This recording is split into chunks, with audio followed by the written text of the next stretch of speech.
এই দ্বীপে আপনারা মুসলিম সংখ্যাগরিষ্ঠ অংশ নন, আপনারা হলেন অদ্ভুত রকমের সংখ্যালঘু। অদ্ভুত রকমের সংখ্যালঘু। সম্ভবত তারা শুধু জুমার নামাজে উপস্থিত হয়, হতে পারে নামাজের একেবারে শেষ মুহূর্তে এসে যোগ দেয়, সবার শেষে আসে আবার সবার আগে বের হয়ে যায়। আপনি হয়তো তাদের সবচেয়ে বড় অংশ দেখবেন কেবলমাত্র ঈদের নামাজে। ওই সমস্ত মানুষের জীবনে এই ধর্ম কী ভূমিকা রাখে? আসলে এটা শুধু মুসলমানদের ক্ষেত্রে নয়, খ্রিস্টান, বৌদ্ধ, হিন্দু, মুসলিম বা অন্য যে কোনো ধর্মই হোক না কেন, ধর্ম মানুষের জীবনে খুবই ক্ষুদ্র ভূমিকা পালন করে। আপনার জীবন কিভাবে অতিবাহিত করবেন তার প্রধান দিক নির্দেশনা ধর্ম থেকে আসে না। আপনি কোথায় বসবাস করবেন সেই সিদ্ধান্ত ধর্ম থেকে আসে না। কিভাবে আপনার সন্তানদের বড় করবেন সে দিক নির্দেশনা ধর্ম থেকে আসে না।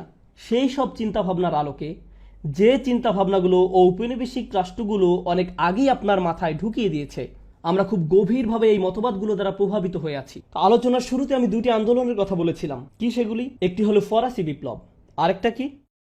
Protestant reformation, Protestant movement. তাদের পরিণতিটা বেশ মজার। আমি চাই আপনারা এটা ভালোভাবে উপলব্ধি করুন। প্রায় সকল ক্যাথলিক চার্চের মতে এই পৃথিবী মারাত্মক খারাপ এক জায়গা। এটি একটি অভিশাপ।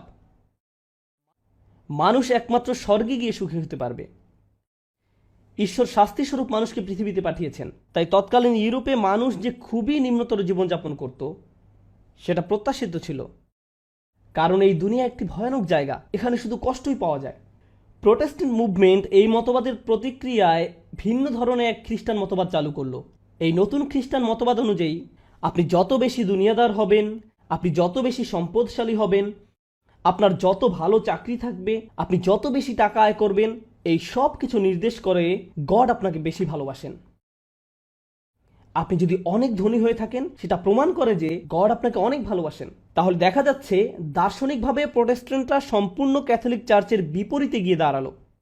আপনি যদি যুক্তরাষ্ট্রের গহীন দক্ষিণাঞ্চলে যান, যেখানকার 2/3 অধিক রেডিও স্টেশন হলো খ্রিস্টান,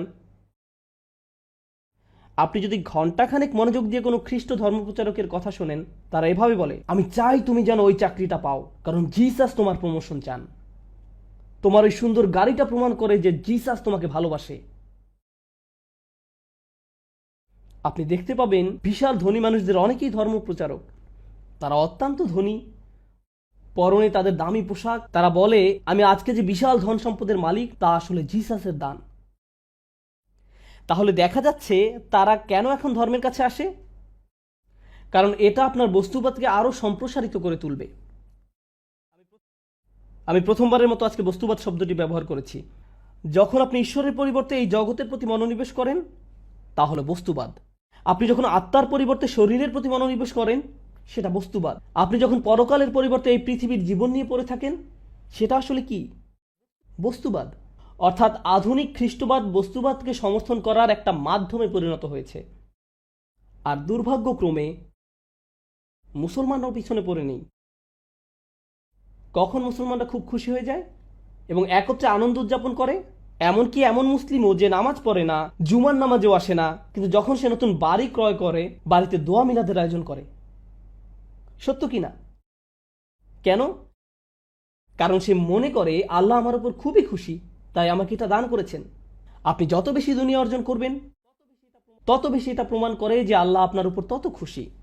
এই ভ্রান্ত ধারণা এমনকি মুসলিম বিশ্বেরও অধিকাংশ জায়গায় ছড়িয়ে পড়েছে। আবার আরেক দল আছে যারা মনে করে এই দুনিয়া মারাত্মক খারাপ, এই দুনিয়া অশুভ, দূষিত। এখন এইসব চিন্তাধারার মাঝে আমি আপনাদের নিকট শেয়ার করতে চাই যে কোরআন এই দুনিয়াকে কিভাবে দেখে।